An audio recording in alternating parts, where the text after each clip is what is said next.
Friends, அனைவருக்கும் வணக்கம். இன்னைக்கு ஆடி வெள்ளிக்கிழமை, மகாலட்சுமிக்கு ரொம்ப உகந்த நாள். மகாலட்சுமியோட அருள் நம்மளுக்கு பரிபூர்ணமா கிடைக்கிறதுக்காக நான் இன்னைக்கு லக்ஷ்மி ஹிருதய ஸ்தோத்திரம் சொல்ல போறேன்.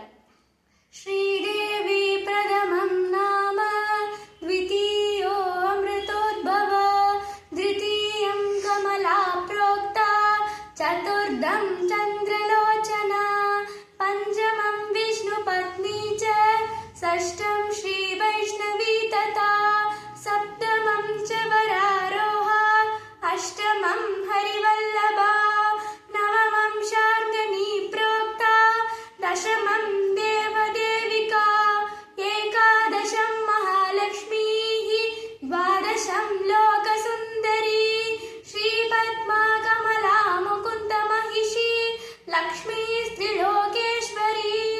मां क्षीराब्धि सुता विरिंच जननी विद्या सरोजानना सर्वाभीष्ट फल प्रदेति सततं नामानि ये द्वादशा प्राप्त शूद्रा पठन्ते विमतान् सर्वान् लभन्ते गुणान्. श्री लक्ष्मी हृदयं चैतन्नाम द्वादश युग्मकं त्रिवारं पठते यस्तु सर्वैश्वर्यमवाप्नुयात्. नन्री.